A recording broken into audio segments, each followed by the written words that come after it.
Oi, eu sou Juliano Correia e estamos aqui para mais um capítulo do último livro que Thomas Ogden publicou, What Alive Means, publicado em 2025, que poderia ser traduzido por o que significa estar vivo. Eu não sei, eu apostaria que essa vai ser a tradução ou alguma coisa próximo disso quando ele tiver uma edição em português que ele ainda não tem. Hoje a gente vai ver o capítulo 8, que é o penúltimo capítulo do livro, e que o título é Descobrindo uma Vida Pessoal, sobre a capacidade para estar sozinho de Winnicott. Capacidade para estar sozinho ou capacidade para estar só, tanto faz, eu costumo sempre falar capacidade para estar só.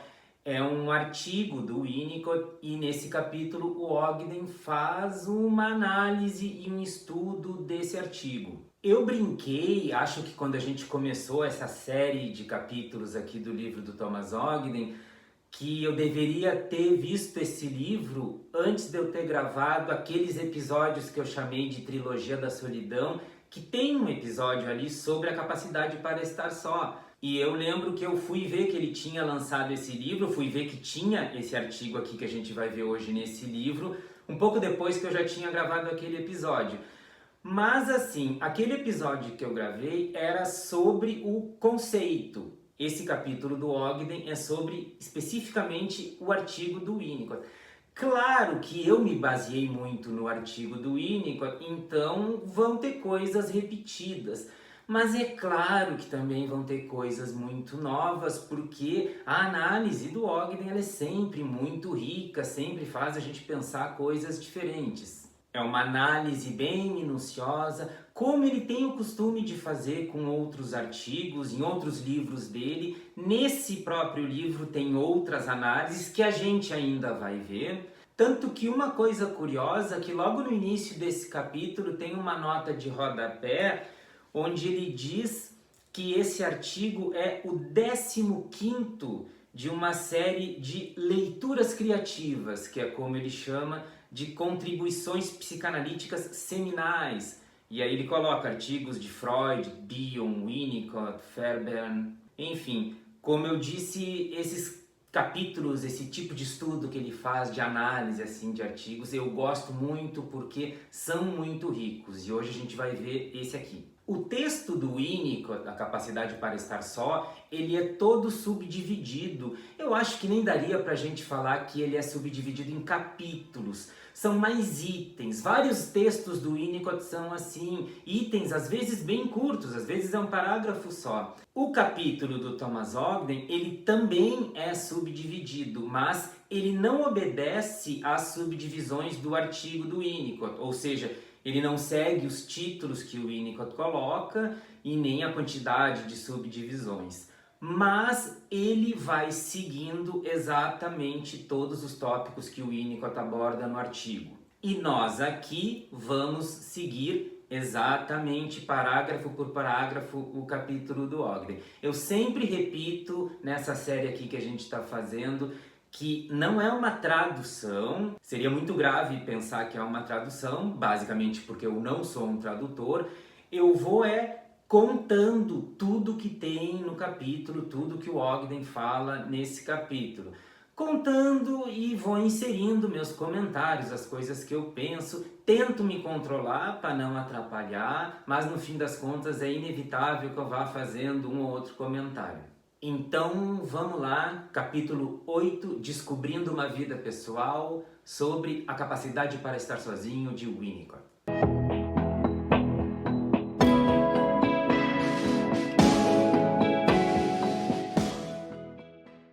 Então, o Ogden começa trazendo informações, impressões dele, que eu acho muito importantes e significativas. Ele diz que a maioria das contribuições do Winnicott envolvem o pensamento paradoxal.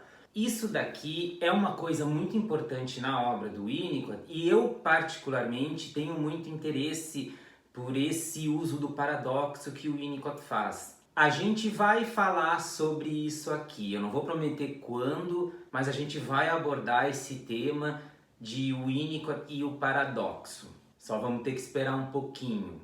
Como disse o Kurt Connors, antes de se transformar no lagarto para o Homem-Aranha, great things are coming. Grandes coisas estão por vir. Então, o Thomas Ogden diz que essa forma de pensamento paradoxal talvez seja a contribuição mais importante do Winnicott para a psicanálise, o que é uma afirmação forte, mas se a gente estudar, a gente não vai fazer exatamente isso aqui hoje, essa questão do paradoxo, como que o Winnicott faz o uso, por que que ele faz o uso, eu acho que dá pra gente concordar com o que o Ogden acabou de escrever, não, que eu acabei de ler que ele escreveu. E aí ele diz que esse artigo de 1958, A Capacidade para Estar Só, que está no Processos de Maturação e Ambiente Facilitador, esse artigo é a primeira vez que o Winnicott usa o termo paradoxo. Agora, não é a primeira vez que a ideia do paradoxo aparece. É a primeira vez que ele usa o termo paradoxo, que o Winnicott vai escrever, ó, isso aqui que eu estou falando é um paradoxo. E aí vem uma curiosidade muito bacana, que ele diz assim, essa é a primeira vez que o termo aparece, mas eu acabei de dizer que ele já existia. É a primeira vez que o termo aparece, não a primeira vez que a ideia de paradoxo aparece. A curiosidade é que o artigo Objetos Transferenciais e Fenômenos Transferenciais, que Thomas Ogden coloca aqui que é de 1953, mas ele é de 1951 e que está no livro da Pediatria e Psicanálise, ele tem duas versões. Ele sai nesse livro aqui da Pediatria e Psicanálise e depois ele tem uma versão tipo 2.0, sabe? Com alguns acréscimos. No último livro do Winnicott, de 1971, O Brincar e a Realidade, que talvez seja o livro mais famoso dele. E aí a curiosidade é que nessa primeira versão, se a gente puder chamar assim desse artigo, dos objetos transicionais, a palavra paradoxo não aparece, ainda que os objetos transicionais sejam um paradoxo. Na segunda versão, em 71, no Brincar e a Realidade, aí o termo paradoxo aparece. Ali o Winnicott vai escrever que isso tudo que ele está tratando aí, que envolve os fenômenos transicionais, é um paradoxo. E aí Ogden vai dizer que a capacidade para estar só é um estudo sobre o pensamento paradoxal. E ele escreve uma coisa muito legal, que ele diz assim que para entender esse artigo é preciso pensar paradoxalmente enquanto se lê virtualmente cada sentença do artigo do Winnicott. Eu disse muito legal porque eu concordo que a gente deva ler o Winnicott dessa forma, pelo próprio estilo dele. Agora, se a gente for ver bem, no último episódio dessa série, desse livro do Thomas Ogden, que ele fala sobre a escrita, essa ideia já está ali. Agora, recentemente, que eu falei um pouquinho sobre o terceiro analítico, quando ele faz um trecho que eu li da descrição que ele faz do terceiro analítico, também está ali essa ideia. Qual ideia? Essa ideia de tu, de certa forma, se misturar com o texto para poder ter um entendimento melhor. É isso que ele está dizendo aqui. E aí ele vai começar com o que o Winnicott fala no início do artigo. Ele vai citando, transcrevendo muitos trechos do Winnicott para ir fazendo os comentários dele. E eu vou contando isso e fazendo os meus.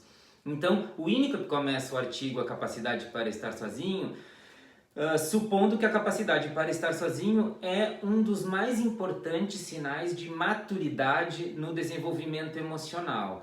E também diz que essa ideia ela está meio em falta na psicanálise, porque na literatura analítica já foi escrito sobre o desejo de estar sozinho, ou sobre a habilidade para estar sozinho.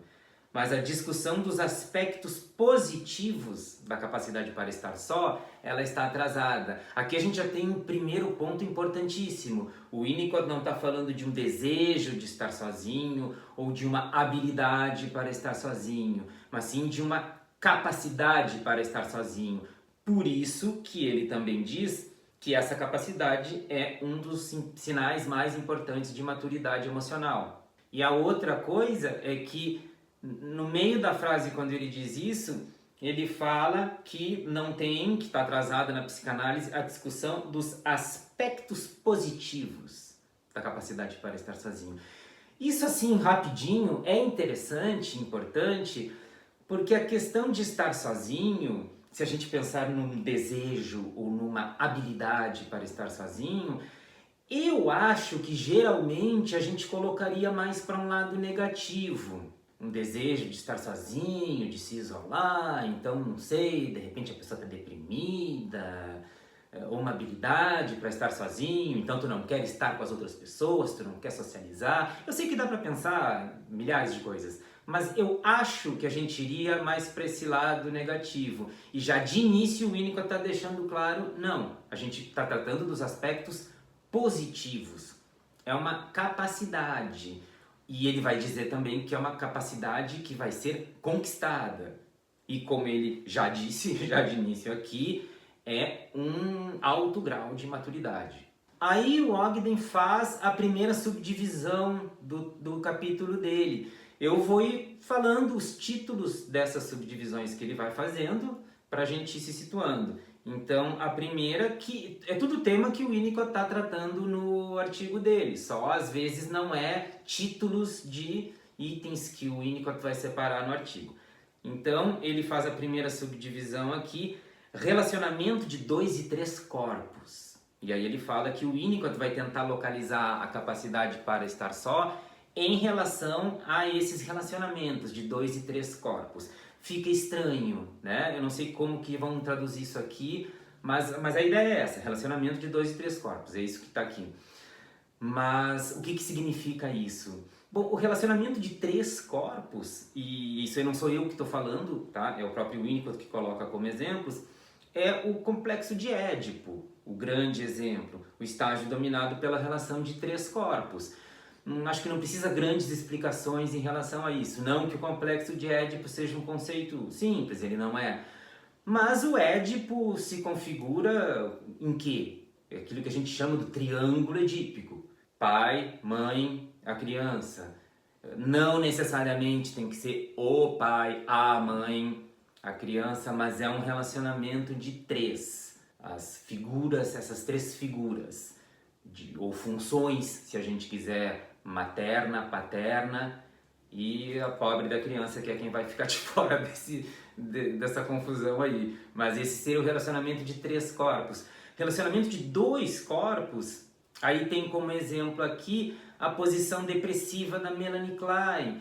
O que é a posição depressiva? A posição depressiva, que seria após, entre aspas, a esquizoparanoide. Estou dizendo após, entre aspas, porque na Melanie essas posições elas são menos estanques do que as fases do Freud, por exemplo, a fase oral, anal e fálica. Mas a posição depressiva é aquele momento onde acontece ou começa a acontecer uma diferenciação entre a criança e a mãe. E aí o Winnicott está falando da capacidade para estar só, e ele coloca esse relacionamento de 2 e 3 corpos e diz assim, seria lógico a gente pensar que a gente iria relacionar a capacidade para estar só no relacionamento de um corpo.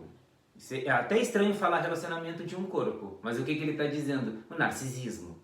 Se a gente tem uma relação de 3 no Édipo, de 2 na posição depressiva, essa capacidade para estar só, a de 1, seria no narcisismo, né? Narcisismo é, grosseiramente falando e de forma bem geral, o amor por si mesmo, o investimento de libido no próprio ego.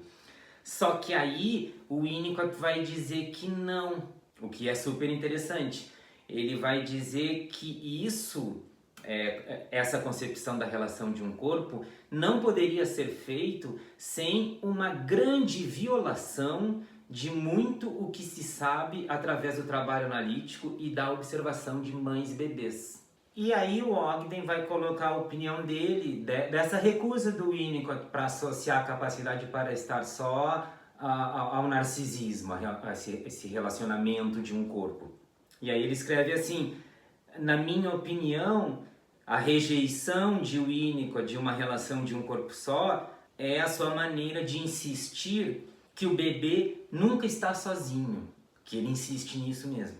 E essa ideia abre caminho para a sua concepção paradoxal da capacidade de estar sozinho. Então, olha que interessante, o Winnicott ele resistiria a essa ideia de relacionar a capacidade para estar só ao narcisismo, porque ele está falando de uma capacidade para estar sozinho, mas ao mesmo tempo ele está dizendo que o bebê nunca está sozinho.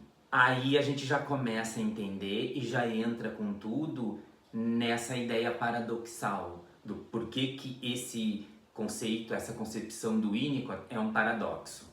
E aí vem um outro item do capítulo do Ogden, que o título é Paradoxo, e ele destaca o que o Winnicott coloca, que ele acredita ser a principal ideia do artigo A Capacidade para Estar Só.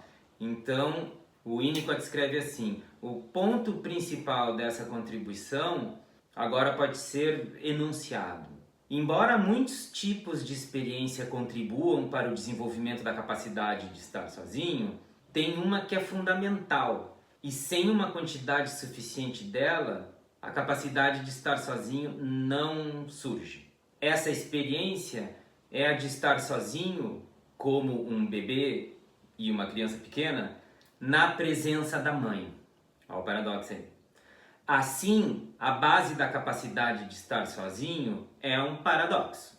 É a experiência de estar sozinho enquanto alguém mais está presente. Essa daqui, eu ia dizer que essa é a ideia principal, né? O Winnicott acabou de dizer que essa é a ideia principal dele.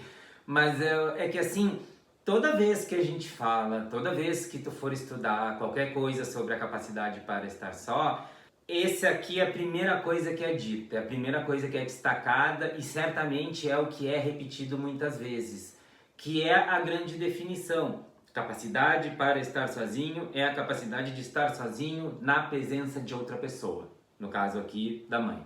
Tanto que o Ogden ele vai reforçar isso também, e aí ele coloca uma coisa muito interessante, que ele vai dizer que é difícil manter o paradoxo, esse paradoxo, mas a gente pode pensar em qualquer paradoxo. É difícil manter o paradoxo na mente sem tentar resolver. Parece que a gente tem um impulso natural para resolver um paradoxo. E ele mesmo vai dizer, Thomas Ogden, o que o Winnicott repete tanto, esse paradoxo não é para ser resolvido. Ele dá um exemplo. Dizer que a criança está sozinha, mas não está sozinha porque a mãe está presente como um objeto interno. Tu entende? Isso seria uma tentativa de resolver o paradoxo. E aí ele coloca o que talvez o principal, ou uma das principais coisas do pensamento paradoxal do Winnicott, que resolver o paradoxo é perder o próprio valor do paradoxo. Os fenômenos, esses fenômenos que o Winnicott trata, como esse aqui da capacidade para estar só, o paradoxo é inerente a ele. O paradoxo faz parte da natureza desse fenômeno. Tentar resolver é destruir a natureza desse fenômeno.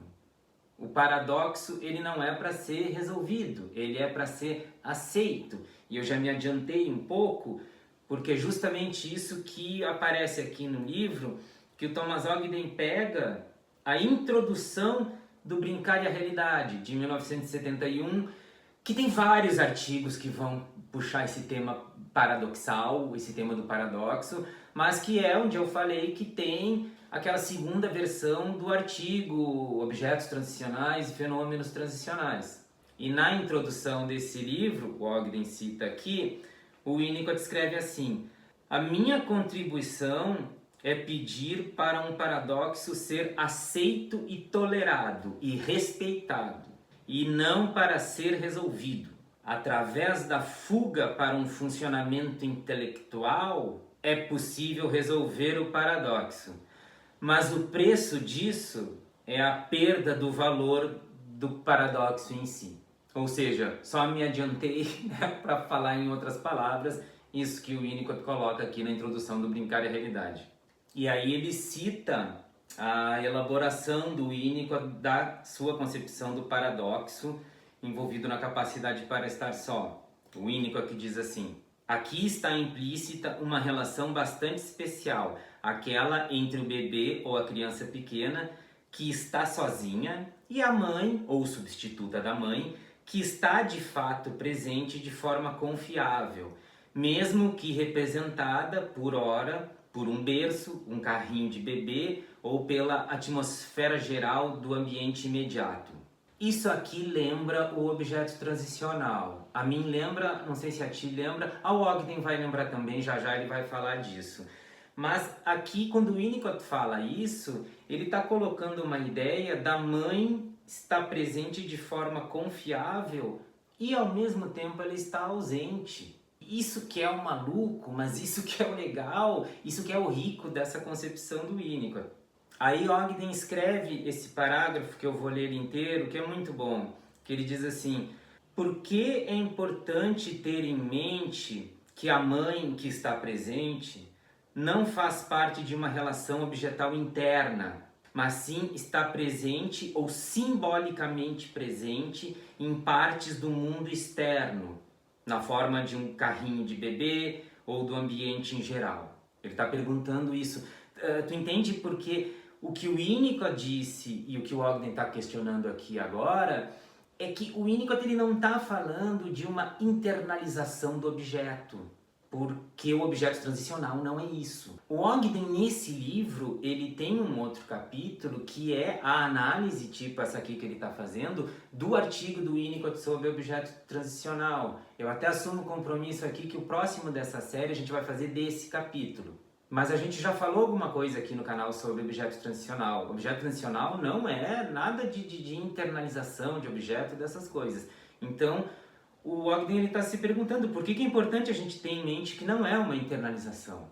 E ele diz assim: a meu ver, essa distinção é crucial porque a capacidade de estar sozinho envolve uma relação com o mundo objetal externo, não uma relação consigo mesmo ou com o próprio mundo objetal interno. A mãe que está presente quando o bebê está sozinho é um objeto externo totalmente diferenciado, ou seja, não está internalizado.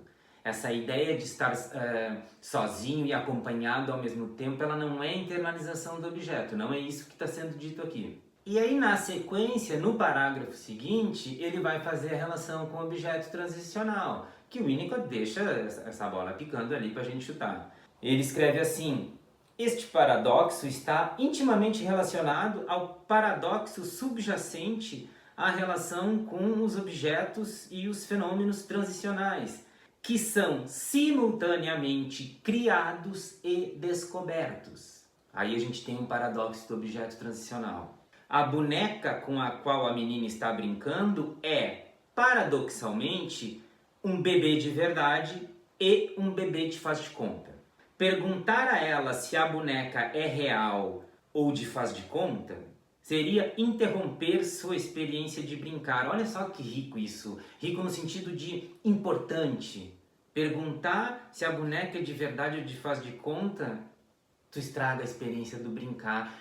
Olha que aprendizado essencial para a clínica, para o atendimento. Isso aí dá para extrapolar para o atendimento com adultos também. Como a gente pode estragar uma criação com esse tipo de intervenção, com esse tipo de pergunta. Mas ele segue: o real e o faz de conta são elementos coexistentes do paradoxo subjacente à experiência de brincar e a toda outra atividade criativa, porque tem todo um desenvolvimento lá do brincar infantil até a vida adulta e que é essencial para a vida.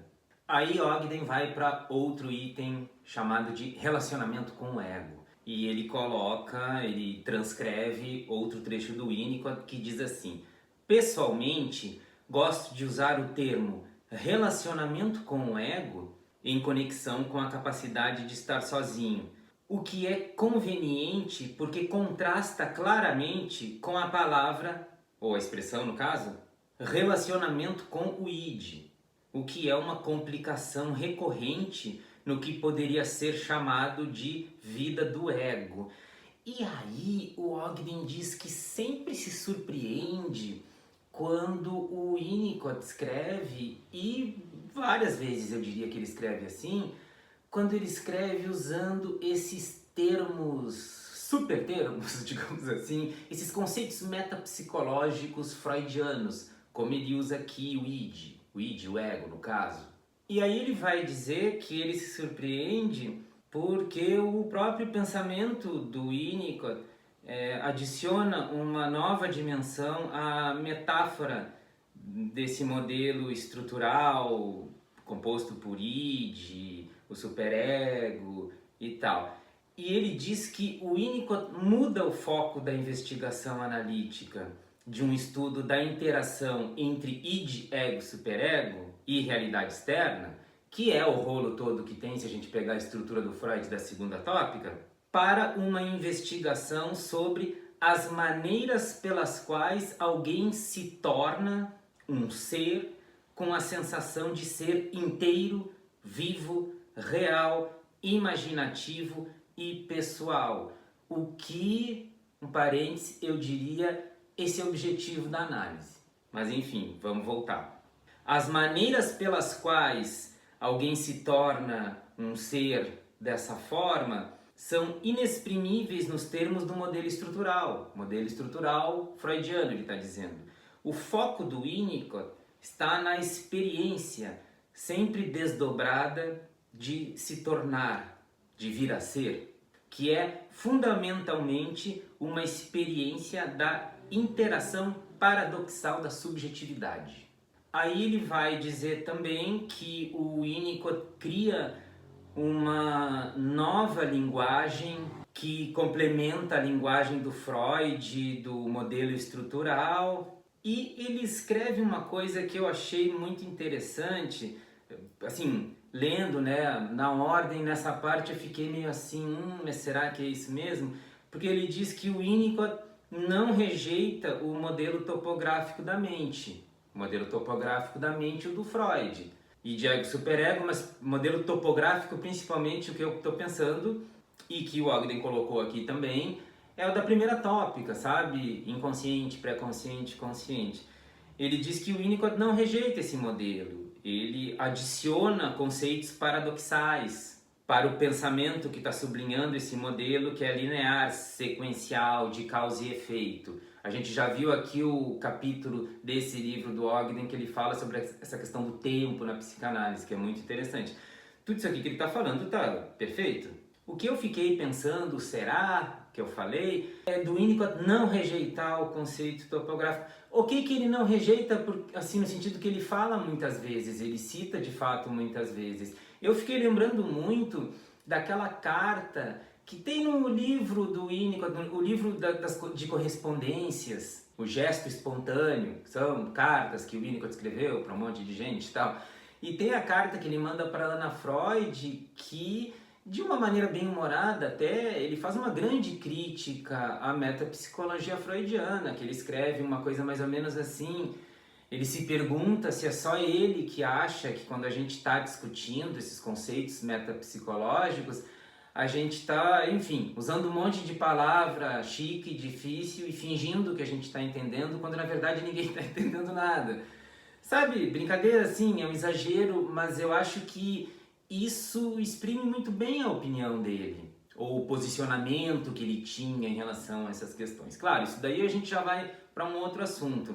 Mas aí o Ogden segue e ele dá uma explicação que eu achei muito boa sobre o porquê do Winnicott usar esses termos. Ele mesmo coloca aqui que alguém poderia perguntar por que ele usa esses termos, relacionamento com ego, relacionamento com id. E aí é muito bacana e meio óbvio, eu acho, que ele diz que ele não tem as respostas para isso, mas que ele acha que talvez fosse importante para o Winnicott usar esses termos para não ser acusado de não ser um freudiano, entre aspas, ou não ser um psicanalista real, um psicanalista de verdade.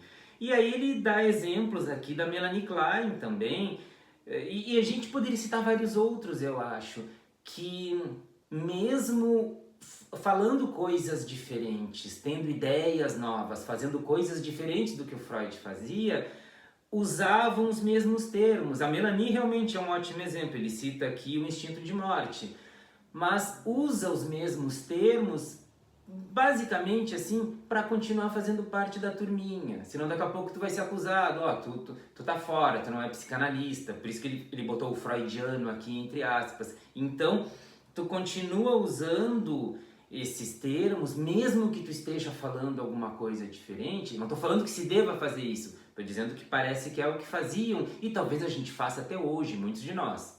Então é como se mantivesse as credenciais, como um freudiano, ele está colocando entre aspas, e até diz aqui que a Melanie Klein foi acusada de não ser uma freudiana e ser uma kleiniana, entre aspas, que foi um termo que a Anna Freud cunhou durante as controvérsias, as grandes controvérsias. Tem um livro bem grosso sobre isso, que são uma série de discussões que tiveram na sociedade britânica da briga entre a Melanie Klein e a Anna Freud, com duas concepções diferentes.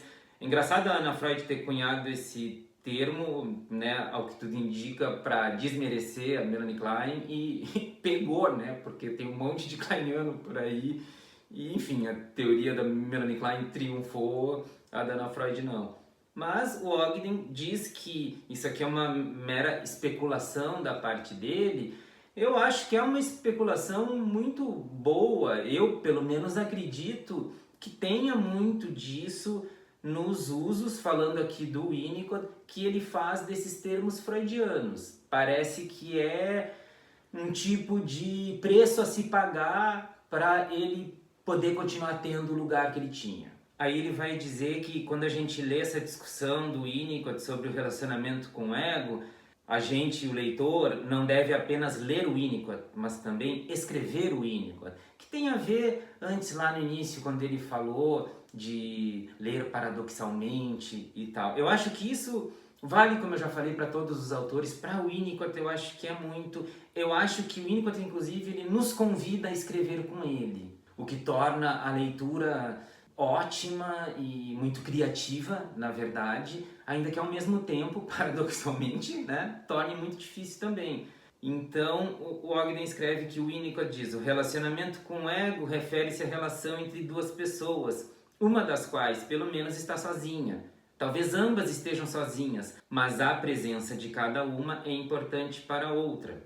No relacionamento com o ego, uma ou ambas pessoas estão sozinhas, isto é, capazes de viver no estado psíquico paradoxal, em que se está sozinho enquanto se está na presença de outra pessoa. E aí, enfim, ele vai falar do que o Winnicott diz da palavra gostar, se referir mais ao relacionamento com o ego, a amar ser mais uma questão das relações do id, sejam brutas ou sublimadas.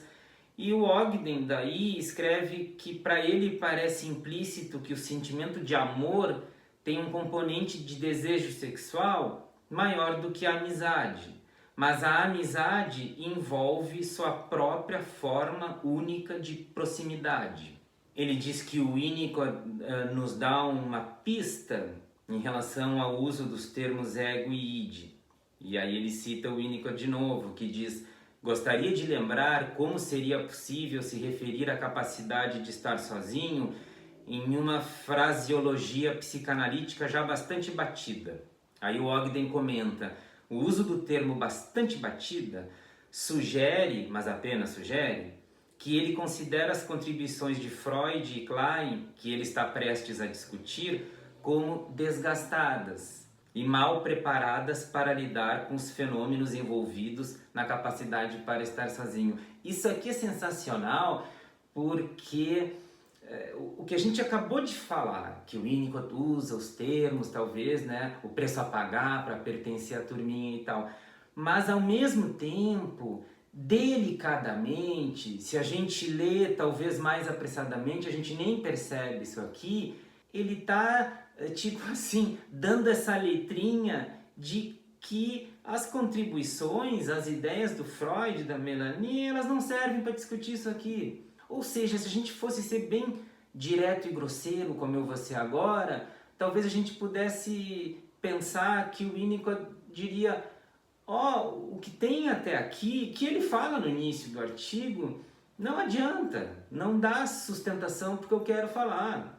A gente precisa de coisas novas, que é o que eu vou trazer. Mas eu acho sensacional essa maneira sutil, essa maneira fina com que ele faz isso. E o Ogden eu acho que capta muito bem isso aqui. E aí, o Winnicott fala no artigo dele sobre como Freud concebe estar sozinho, não a capacidade para estar sozinho, mas estar sozinho. E o Winnicott diz que o Freud pensa isso similar ao momento após, entre aspas aqui, que é o Winnicott que fala, após, enfim, uma relação sexual satisfatória, né? O famoso foda boa, tá? É mais ou menos isso. Quando alguém está sozinho com outra pessoa que também está sozinha, e aí ele fala da concepção do Freud, da capacidade da criança para estar sozinho, como uma aceitação da cena primária, das formas de masturbação, enfim, tipo, é a teoria do Freud, tá? Não vou entrar nisso agora. E o Ogden destaca que a maneira do Freud pensar, o que eu concordo plenamente, é bastante linear e claramente tem pouco a ver com a concepção do Winnicott da capacidade para estar só. Eu até acho que o pouco a ver, né, é uma aliviada. Talvez a gente possa dizer que não tem nada a ver. Aí ele destaca que o Winnicott, depois do Freud, ele vai para Melanie, para analisar, digamos assim, na Melanie Klein, a capacidade para estar sozinho. E aí aqui vai ter a ver com as teorias kleinianas do objeto bom, do objeto mau, do objeto bom internalizado, o seio, o pênis, toda aquela coisa. E o Ogden vai encerrar esse item falando que, mesmo ao abordar as ideias de Freud e Klein, o Winnicott parece incapaz de resistir à tentação de amplificar o poder dessas ideias, substituindo trechos de sua própria linguagem pelos de Freud e Klein. Por exemplo, ao discutir Klein, o Winnicott usa o termo suficiência de viver, uma expressão nunca usada por Klein, para descrever o mundo interior que ela idealiza. Então, assim, isso aqui que ele fala vai ao encontro do que a gente falou agora há pouco. É como se o Winnicott, por essas questões que a gente já discutiu, delicadamente ele está fazendo a referência, porque, enfim, talvez sinta a obrigação de fazer, né? Grande Freud, grande Melanie Klein. Ao mesmo tempo, de alguma forma, ele está nos dizendo, não diretamente, de que não é por aí. Inclusive, quando o próprio Ogden escreve que o Winnicott vai analisar a perspectiva kleiniana para a capacidade de estar só, seja Melanie Klein, seja Freud, tu não vai conseguir analisar essa perspectiva da capacidade para estar só, porque, assim, essa perspectiva simplesmente não existe. O Winnicott está criando ela. Mas parece que tem, e isso não é nenhuma crítica, essa necessidade de fazer a referência. Isso acontece com a gente até hoje, né? Às vezes a gente está escrevendo um trabalho, né? Estamos escrevendo um trabalho sobre psicanálise, eu tenho que citar Freud, eu tenho que citar Freud. É um grande erro. Teu trabalho não vai ser psicanalítico porque tu cita Freud. Não é isso que vai definir. Mas enfim. Aí ele vai para outro item, que o título é Estar sozinho num estado imaturo. Porque o Winnicott insiste que a capacidade para estar sozinho é uma marca da maturidade e é uma conquista sofisticada do indivíduo. Mas diz também que essa capacidade tem suas raízes numa experiência infantil de imaturidade. E aí o Ogden chama atenção, ele fica com uma pulga atrás da orelha, porque ele cita trechos do Winnicott, que o Winnicott fala, né, do momento bem inicial do ego, bem imaturo do bebê, e a mãe dando o suporte para o bebê, e que lá pelas tantas o bebê começa a introjetar esse suporte egóico da mãe para conseguir ficar sem ela com uma frequência maior. E ele chama atenção, ele diz que fica um pouco confuso com o uso do termo introjetar, porque a ideia que é o que a gente já viu, ele já falou, a ideia de uma mãe introjetada, de introjetar a mãe, colapsa o paradoxo, ou seja, destrói essa noção, essa ideia da capacidade para estar só. E aí ele faz a interpretação dele, o que ele pensa disso. Que ele diz assim, o que o Winnicott pode estar querendo dizer quando usa o termo introjetar é a conquista de um estado psíquico maduro, no qual o indivíduo desenvolve um aspecto do self que fornece a função de apoio que a mãe antes fornecia, sem se tornar uma representação objetal interna da mãe. O bebê se torna capaz de criar um senso da mãe como objeto externo, sem que ela precise desempenhar esse papel. Dessa forma, o indivíduo se torna capaz, por si só, de realizar o trabalho psíquico, de criar o estado psíquico paradoxal de estar sozinho na presença de alguém externo a si mesmo. Aí o Ogden ele faz uma lembrança muito interessante de um diagrama que o Winnicott coloca num artigo Psicose e Cuidados Maternos, que é de 52 e está no livro da Pediatria Psicanálise, que eu sempre achei muito útil para a gente entender muitas coisas na obra do Winnicott. Que ele é bem simples, o Winnicott coloca dois círculos, um dentro do outro, o maior sendo a mãe, eu diria assim, mãe / ambiente, o menor sendo o bebê, e ele explica como que vai se dar, digamos, a interação da criança, do bebê, com o ambiente, que a mãe, ambiente, ou a gente pode dizer analista também, deve esperar por aquilo que a gente chama do gesto espontâneo do bebê. Ou seja, ele faz contato, digamos assim, com o ambiente é receptivo às suas necessidades, enfim, e a partir disso tu pode se sentir à vontade. Eu sempre gosto de usar uma expressão que é do tipo assim, o mundo dá conta de mim, então eu posso ter um lugar no mundo e a partir daí um desenvolvimento mais saudável ele vai poder acontecer. Agora, se acontece o contrário, se o ambiente é quem faz o movimento, ou a mãe no caso, isso é sentido como uma invasão, isso é sentido como uma agressão, e aí o bebê tem que reagir. E a reação qual é? Aí tu se fecha. E aí isso pode ser um núcleo ou um começo para problemas mais graves. E o Ogden usa daí esse diagrama do Winnicott para dizer assim também na experiência de estar sozinho, se a mãe fizer sentir a sua presença de uma forma indesejada ou desnecessária, que é isso que eu chamei de invasão, a experiência paradoxal de estar sozinho desmorona.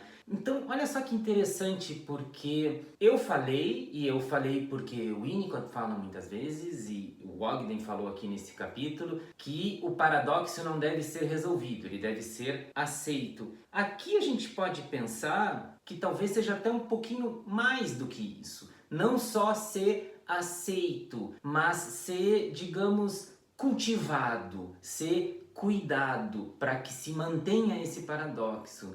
O que nos faz pensar ou nos mostra a importância que tem o paradoxo. Aí Ogden faz, bem no estilo do Winnicott, um item bem curtinho, que o título é Eu estou sozinho, eu sou sozinho, I am alone. É um parágrafo só, então eu vou ler esse parágrafo. Ele escreve assim, o Winnicott brinca, e brinca mesmo, com a frase eu estou sozinho. A palavra eu, o Winnicott diz, transmite a ideia de que, aí entre aspas, a citação do Winnicott, o indivíduo se estabelece como uma unidade. As palavras eu sou transmitem a ideia de que o indivíduo não só tem forma, mas também vida. As palavras eu estou sozinho sugerem que, além de o bebê ser uma unidade e ter vida, há uma apreciação por parte do bebê da existência contínua da mãe, apesar de ele estar sozinho. Aí o Ogden continua. Considero a palavra apreciação, que o Winnicott usa, uma palavra perfeita para transmitir a percepção de Winnicott sobre a experiência do bebê como o objeto externo, a mãe enquanto ele ou ela está sozinho. Eu acho, só vou jogar isso aqui, não vou entrar nessa discussão, até porque naqueles episódios da trilogia da solidão eu já fiz essas relações, mas em momentos como esse aqui, eu acho que tem uma relação, ainda que o Winnicott não faça essa relação, entre... Por isso que eu fiz aqueles episódios em sequência daquelas figuras da solidão no Winnicott. Porque eu vejo uma relação aqui com a solidão essencial. Desde lá de quando o Winnicott falava das raízes na imaturidade, da capacidade para estar só. Eu vejo esses conceitos de alguma forma conectados. Não estou dizendo que um evolua para o outro e tal, mas eu acho que eles têm relação. Momentos como esse aqui, como esse trecho que a gente acabou de ler, me faz pensar isso. Aí vem outro item, que o título é A Relação com o Ego como Matriz da Transferência, onde ele coloca do Winnicott desenvolvendo mais o conceito dele de relacionamento com o ego, de relação com o ego. E aqui o Winnicott ele vai fazer uma distinção Ele vai fazer uma distinção e o Ogden vai trabalhar em cima disso também, da relação com o ego estar relacionada ao brincar e a relação com o id estar relacionada ao sexual. Então ele escreve que a relação com o ego é um termo que se refere à experiência do brincar, que envolve estar sozinho ou com outros, engajado em atividades nas quais estão imaginativamente resolvendo sentimentos, ideias e dificuldades profundamente sentidos. A relação com o ego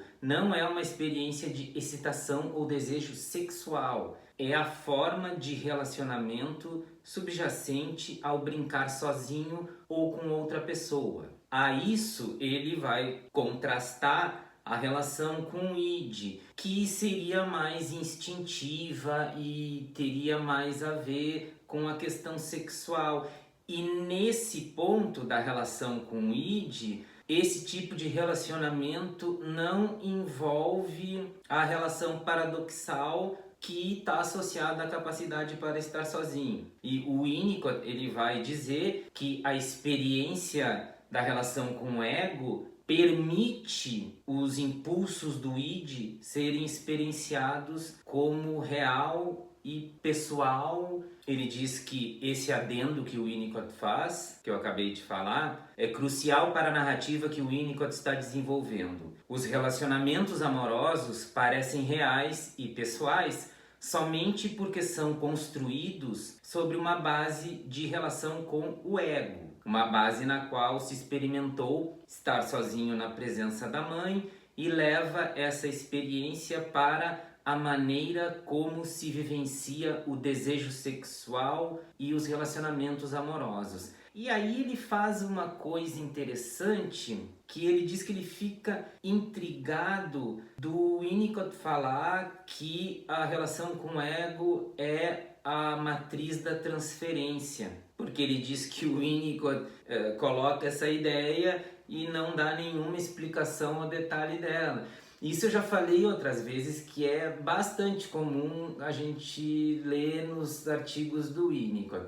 Ele solta algumas ideias, e algumas ideias muito interessantes e parece que são muito potentes, e ele não dá explicação. Não dá explicação naquele texto e não dá explicação em lugar nenhum depois. Enfim, isso aí é outra discussão também. Eu acho que isso tem a ver com o que a gente já falou hoje, que o Ogden fala nesse capítulo, de que quando a gente lê o Winnicott, a gente tem que escrever o Winnicott também.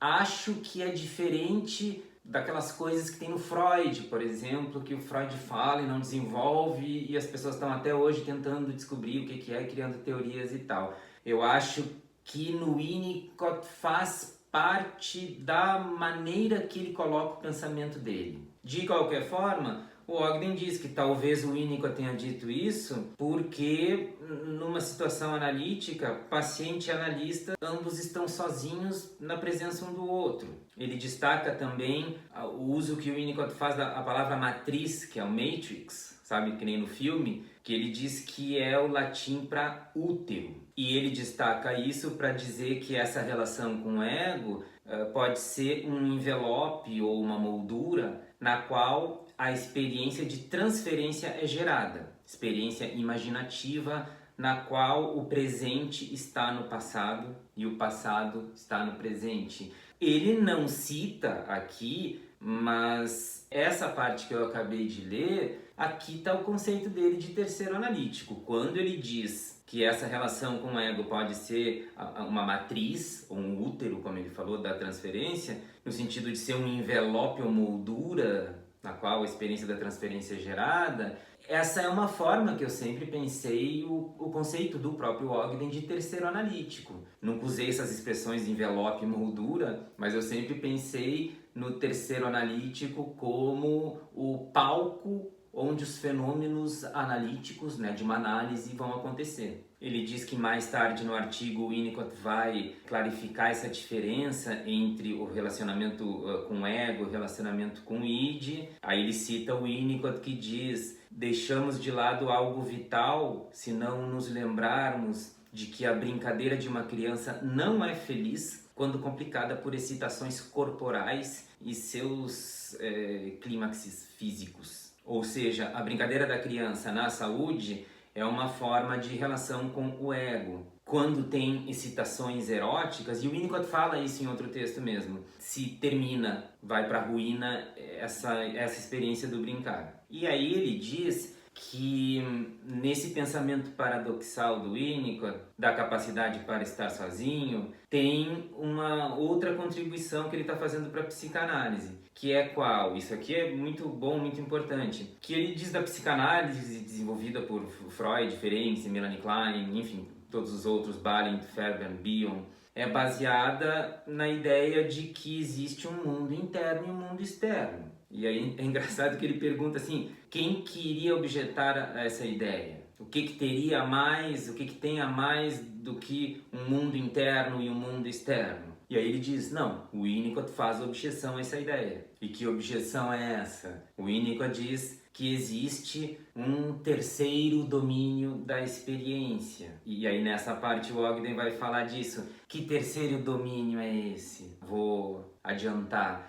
É o espaço potencial. O espaço potencial que tem relação com os objetos e com os fenômenos transicionais. Digamos assim, seria a cena onde esses fenômenos acontecem. O Winnicott, ele mesmo disse que ele reivindica uma terceira área. Terceira área, ele fala em relação ao princípio de prazer, princípio de realidade, que entra nisso aqui, nessa diferença do mundo interno, mundo externo. O espaço potencial é um terceiro lugar. E que é o que está aqui nessa parte do capítulo do Thomas Ogden. É fora do indivíduo, mas não é um mundo externo. Não é um entre mundo interno e mundo externo. E nem existe entre a realidade e a fantasia, porque é um outro lugar. Em termos da capacidade para estar sozinho, esse terceiro domínio, terceiro reino, que a gente pode falar terceiro lugar, é criado pela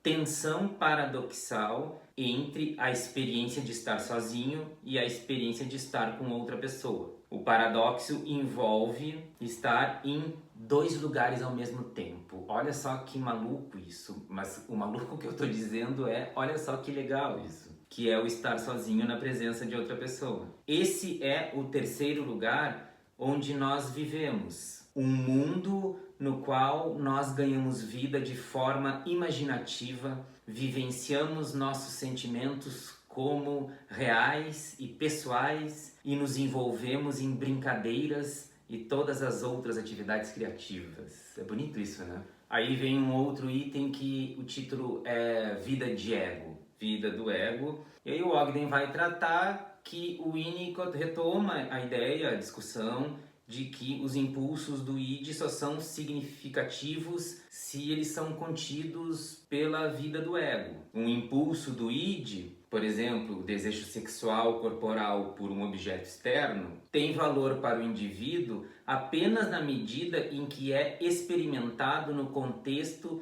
de sentir-se uma pessoa cuja experiência libidinal parece viva, real e própria. O Winnicott continua e diz que um impulso do id ele vai ser disruptivo para um ego fraco ou ele vai fortalecer um ego forte. E o Ogden comenta que nesse último caso, em que fortalece um ego forte, o indivíduo estabeleceu um senso de si mesmo no qual seus desejos parecem pessoais e reais, o que lhe permite vivenciar o desejo sexual como um enriquecimento de quem ele é e de quem está se tornando. Ou seja, é interessante aqui que a gente tinha falado agora há pouco desses impulsos do id, né, sexuais, assim, instintivos, serem disruptivos para o brincar. Aqui tem o outro lado, a partir do momento que eles são contidos pelo ego, e o contidos aqui não é no sentido de parados, mas a gente poderia dizer talvez de absorvidos pelo ego, um lado mais positivo disso, como Ogden escreveu, de enriquecimento de quem ele é e de quem ele está se tornando. E aí ele coloca uma citação do Winnicott. As relações do id fortalecem o ego quando ocorrem em um contexto de relacionamento com o ego. Se isso for aceito, então se segue uma compreensão da capacidade de estar sozinho. É somente quando sozinho, isto é, na presença de alguém, que o bebê pode descobrir a sua própria vida pessoal. E aí, Thomas Ogden escreve um parágrafo muito bonito que explica, de certa forma, o título do capítulo, que é Descobrindo a Vida Pessoal. Ele escreve assim: a descoberta da própria vida pessoal ocorre no contexto analítico. Aí a gente já está fazendo esse paralelo que ele existe da teoria do desenvolvimento do Winnicott para o nosso atendimento clínico. Ele diz assim: a descoberta da nossa própria vida pessoal ocorre no contexto analítico, onde o paciente está sozinho, com seus pensamentos, sentimentos, sonhos e sensações, e com o analista, como a pessoa externa ao paciente que encerra a sessão. A estrutura do conceito analítico, o paciente deitado no divã com o analista fora de vista, atrás do divã, facilita a criação do estado paradoxal de estar sozinho na presença de outra pessoa. A gente teve há mais tempo aqui, eu fiz um episódio sobre o uso do divã, que o uso do divã eu acho que às vezes ele é subestimado, tipo, é só uma frescura a pessoa ficar deitada, e às vezes superestimado, no sentido de que uma análise só vai dar certo se a pessoa estiver no divã. E nenhuma dessas duas ideias elas são corretas. Agora, o divã ele é um instrumento, ele tem um sentido de ser, e aqui eu acho que está muito bem descrito um desses sentidos, dessa facilitação da criação do estado paradoxal de estar sozinho na presença de outra pessoa. É bonito esse parágrafo, né? O próximo item do capítulo se chama relaxante, ou relaxando, ou relaxar, relaxing. Não sei direito como que vai ser traduzido, como eu faço sempre, eu não sou tradutor, mas é a questão do relaxar, que o Winnicott ele diz que a criança, quando está sozinha na presença da mãe, ela é capaz de ficar num estado que os adultos chamam de relaxamento, ou de relaxar, de estar relaxado. Agora é bem interessante porque no português relaxado pode ter mais de um significado. Então, eu não sei, às vezes uma pessoa que é descuidada, às vezes a gente chama alguém de relaxado no mau sentido, até como xingamento, né? Não é o caso aqui. Aqui a gente está falando de um relaxar num bom sentido, no melhor dos sentidos, num sentido necessário de saúde até. Tem a definição do próprio Winnicott, que Thomas Ogden transcreve, que essa capacidade para relaxar significa ser capaz de se desintegrar, de se debater, de estar em um estado em que não há orientação, de ser capaz de existir por um tempo sem ser um reator.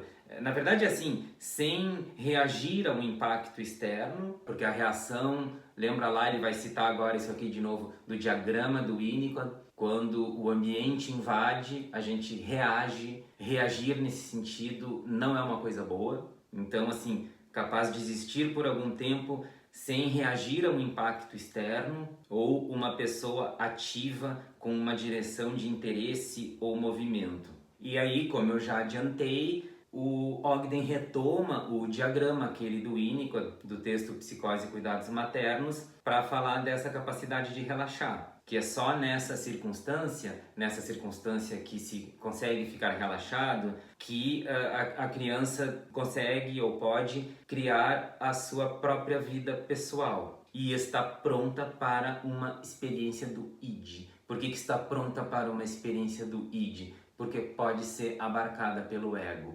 É nesse sentido que daí essa experiência do id que a gente está falando, ela não vai ser disruptiva, como a gente falou antes, quando a criança está brincando e vem esses impulsos sexuais e que pode acabar com a brincadeira. Tem a ver daí com aquele outro lado mais positivo que o próprio Winnicott falou, que fortalece um ego forte. Ou seja, essa capacidade de relaxar, ela está intimamente relacionada com um desenvolvimento saudável. E aí o Ogden vai escrever que aqui de novo o Winnicott usa os termos e ideias que são dele, como a sua própria vida pessoal, os impulsos que se sente como real e que são uma verdadeira experiência pessoal. E é interessante que ele fala desses termos que o Winnicott usa e que esses termos não fazem parte do registro de sentimentos com os quais Freud e Klein estavam preocupados. O que reforça aquela ideia que eu falei de que o Winnicott muito elegantemente ele nos diz que Freud e Klein não podem ajudar ele nisso aqui que ele está fazendo.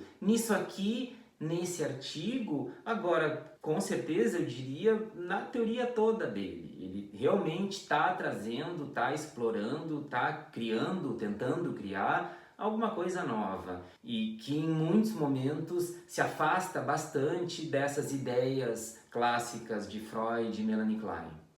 O objeto esperando, ou o objeto que espera, enfim. Esse é o título do penúltimo subitem do capítulo do Ogden. E aí ele diz do Winnicott ver a questão por uma perspectiva diferente sobre o papel do objeto na capacidade para estar sozinho. O papel do objeto seria o papel da mãe. A gente fala mãe porque é o mais comum, mas da figura materna, da quem exerce a função materna, ou como eu falo, o ambiente de forma geral. E aí tem esse trecho do Winnicott que ele diz assim: agora veremos por que é importante que haja alguém disponível, alguém presente, embora presente sem fazer exigências. Eu acho isso aqui completamente maravilhoso e, de novo, para mim, essa é a postura, essa é a função do analista. É alguém que está ali, presente, sem fazer exigências. Isso daí para mim é tão sensacional, tão fundamental, porque da maneira que eu vejo, e da maneira que eu vejo de acordo com a teoria do Winnicott, se tu faz exigência, se a pessoa faz exigência, tu coloca o outro num papel de submissão. E o Winnicott nos deixa muito claro que a submissão é uma coisa muito horrível. E eu tô falando submissão num sentido de tu perder essa sensação que a gente já falou aqui hoje da vida própria, sabe? Da vida pessoal, criativa, de uma vida que tu sente como real. Então, ele escreve a importância de alguém estar ali, disponível, presente, mas sem fazer exigências. O impulso chegando, a experiência do id pode ser frutífera, coisa que a gente está falando. E o objeto pode ser parte, o objeto, a mãe. E o objeto pode ser uma parte ou a totalidade de uma pessoa acompanhante, ou seja,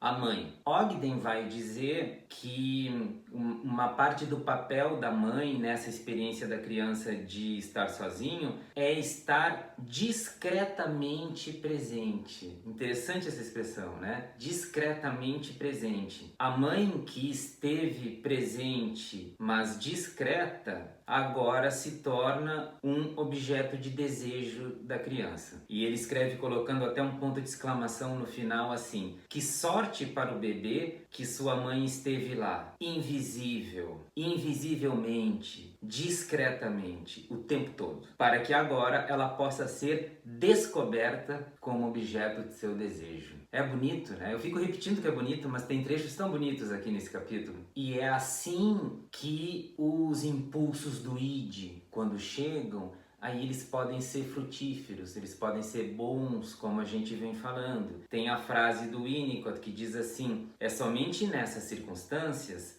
dessa mãe discreta que o bebê pode ter uma experiência que pareça real. Um grande número dessas experiências forma a base para uma vida que tem realidade em vez de futilidade. E isso é uma coisa muito importante, porque o sentimento de futilidade, ele é um sentimento de uma vida não real. É como se tu estivesse vivendo uma vida que não é tua. Eu costumo dizer, é como uma sensação de ser um morto-vivo. Isso tem muito a ver com estágios que o Winnicott vai descrever do falso self. E aí eu tô pensando em estágios mais graves, assim, de falso self, de tu realmente não ter um pertencimento da própria vida, o que é uma coisa absolutamente desastrosa. E Ogden faz um comentário desse trecho que eu acabei de ler do Winnicott. Ele diz assim: a capacidade de estar sozinho fundamenta a nossa capacidade de ter vidas que pareçam vivas e impulsos que pareçam reais e nossos. O Winnicott escreve assim: o indivíduo que desenvolveu a capacidade de estar sozinho é constantemente capaz de redescobrir o impulso pessoal. E o impulso pessoal não é desperdiçado, porque o estado de estar sozinho é algo que, embora paradoxalmente, sempre implica que alguém mais está presente. Tu vê que legal que é esse paradoxo de tu estar sozinho, mas alguém estar presente também. Essas frases eu fico lendo do Winnicott, tu sabe, né? São as frases que o Ogden cita no capítulo. Ele vai comentar esse trecho do Winnicott escrevendo isso: uma pessoa que consegue ficar sozinha na presença de alguém é capaz de repetidamente redescobrir o que é ter uma vida pessoal ao vivenciar suas próprias sensações e impulsos, seus próprios desejos. E esses impulsos não são desperdiçados, porque há alguém ali esperando para ser o objeto dos impulsos do id quando eles chegaram.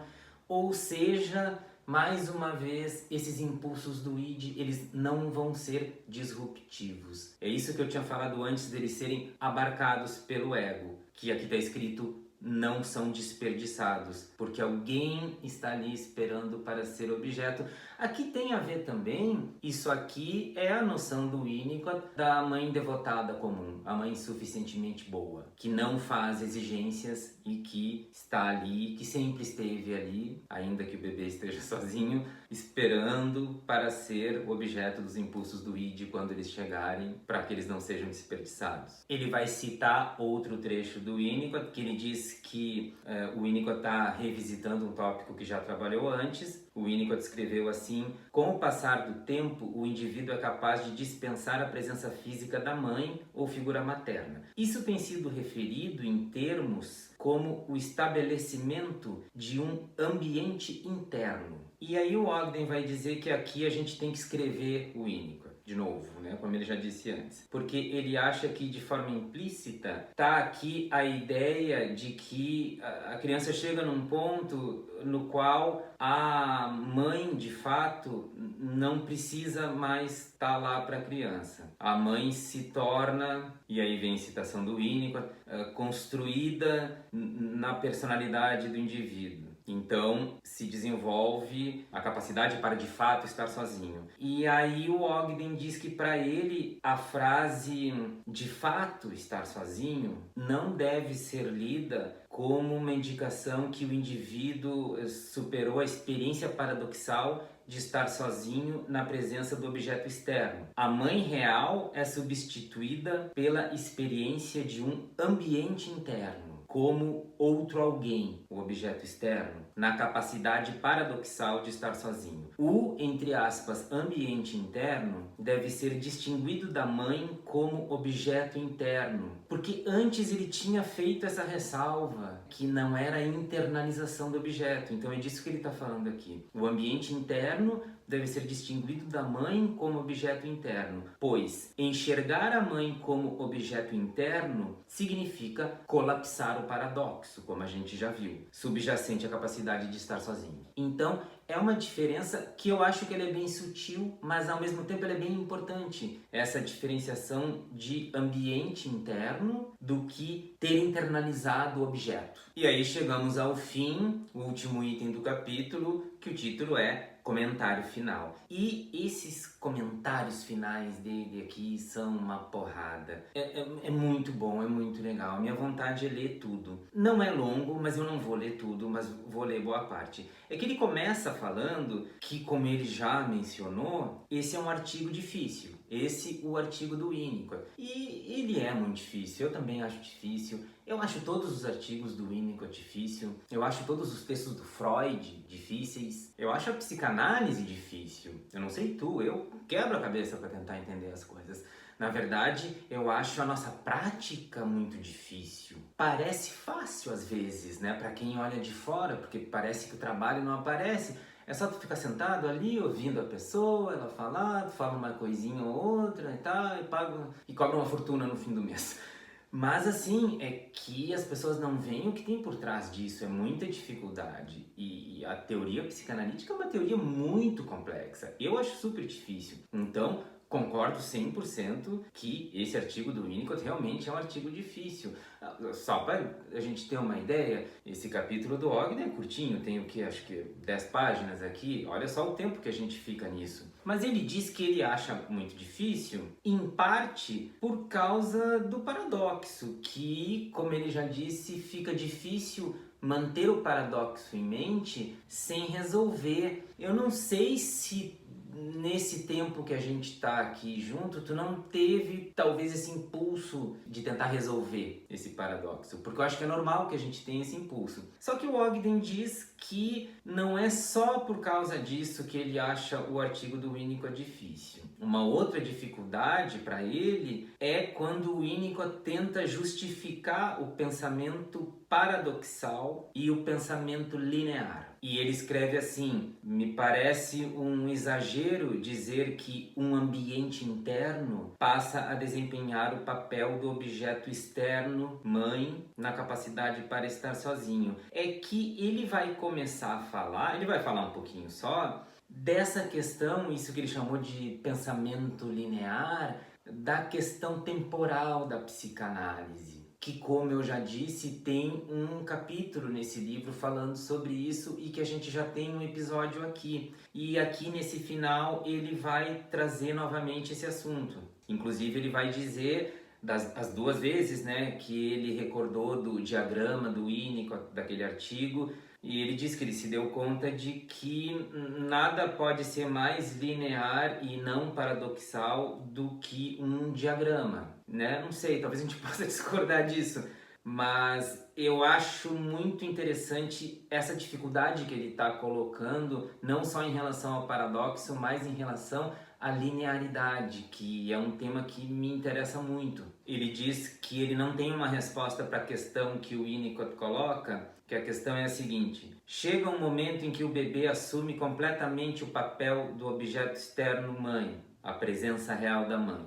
Na experiência paradoxal em que o bebê está sozinho e o bebê está com a mãe, e aí que ele vai dizer, talvez o problema esteja na maneira na qual o tempo está sendo concebido. Porque ele vai dizer que ele tem a sensação, ele acha, e é bastante provável, que o Winnicott está falando com base num tempo linear, ou seja, numa concepção sequencial do tempo, que é o que o Ogden chamou de tempo diacrônico, que o Winnicott estaria fazendo isso, estaria nesse tipo de temporalidade para a capacidade para estar sozinho. E aí ele diz que talvez seja necessário uma concepção sincrônica do tempo. Se tu não viu aquele episódio do tempo que a gente tem aí, vai lá que ele é muito legal. Uma concepção de tempo na qual todo o tempo é experienciado no presente momento, no momento presente. O passado se foi. Isso é verdade para eventos que ocorreram 10 segundos atrás e 10 anos atrás. Mas, na experiência sincrônica do tempo, tudo que existe é o momento presente. O momento presente é o momento presente do passado, que é uma expressão do T.S. Eliot, que ele cita aqui. O passado faz parte do presente através das impressões que a experiência passada deixa no indivíduo. Aí ele cita Faulkner, William Faulkner, nossa, grande autor. O passado não está morto, nem ele sequer é passado. E o Ogden continua. Conceber o tempo como tempo sincrônico em relação ao paradoxo da capacidade para estar sozinho permite que a ideia do curso do tempo se aproxime da experiência do tempo no brincar e no sonhar, que é o que ele fala muito nesse outro capítulo sobre o tempo. Não perguntamos a um paciente quanto tempo durou esse sonho ou quanto tempo você brincou com esse brinquedo. E é verdade, né? Perguntar quanto tempo durou um sonho seria um absurdo. Mas olha só que legal isso que ele está fazendo aqui. Ele está, na verdade, colocando algo a mais nessa teoria do Winnicott, nessa noção do Winnicott da capacidade para estar só, que é conceber ela por essa noção de tempo que ele está propondo, que aí é uma opinião minha, mas ela é muito mais rica, e não só muito mais rica, mas eu acho que ela é muito mais real do que essa concepção linear do tempo. Ele segue, o último parágrafo. Da perspectiva do tempo sincrônico, não seria necessário dizer que o ambiente interno passa a desempenhar o papel antes desempenhado pelo objeto externo, mãe. Em vez disso, poderíamos conceber a experiência passada do indivíduo com a mãe como objeto externo, como uma impressão deixada no bebê que se torna parte de quem o bebê é, não como um objeto interno. Olha que interessante. Os conceitos de mundo interno e externo não precisam ser invocados. Em vez disso, estamos pensando na experiência passada e presente em relação a quem o bebê é e está se tornando. Essa maneira de conceber a situação parece mais de acordo com a direção que o pensamento de Winnicott toma durante os anos restantes de sua vida. E esse é o fim do capítulo. Eu falei no início agora dessa última parte, que eu adorei essa conclusão dele, porque eu acho que esse questionamento que ele faz da temporalidade, do tipo de concepção de tempo que se tem, ele é uma coisa muito importante. Eu falei que tem esse outro episódio, outro capítulo desse livro, mas eu já falei sobre isso outras vezes. Eu acho que a questão temporal ela é muito importante na psicanálise de ser discutida, porque eu acho que se tem muito pouco. Eu sempre falo, não, mas o inconsciente é atemporal, né? Freud falou lá em 1915. Ok, tá, mas o que isso quer dizer? É atemporal como? Ele não tem tempo, então? O que significa isso? E até porque, como ele está colocando aqui, como ele colocou nesse outro capítulo que eu estou evocando, ainda que tenham coisas um pouco diferentes e tal, de forma geral, o pensamento do Freud, ele é um pensamento linear. Apesar dele falar que o inconsciente é atemporal.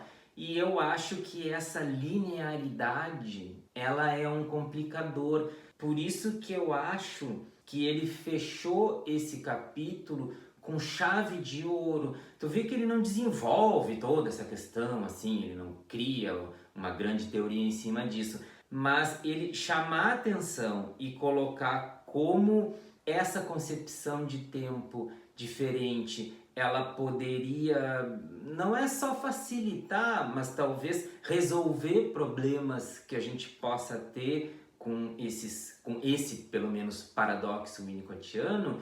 Eu achei isso ótimo. Eu acho que não teria melhor maneira de terminar esse capítulo. Não que o Ogden vá se importar muito se eu achei bom ou ruim o jeito que ele terminou esse capítulo, mas eu achei espetacular. Então, como sempre, eu espero que tu tenha gostado mais um capítulo desse último livro do Thomas Ogden. Acho que no fim das contas a gente vai acabar fazendo todos os capítulos. São 9 capítulos, a gente já fez 5 com esse, faltam 4. Eu já prometi que o próximo vai ser o capítulo que ele faz uma análise do artigo do Winnicott, dos objetos transicionais e fenômenos transicionais. Vou cumprir a promessa, daqui a pouquinho eu gravo esse episódio e já solto aqui, certo? E nós seguimos falando de psicanálise e de coisas legais para a gente pensar. Até mais, um abraço.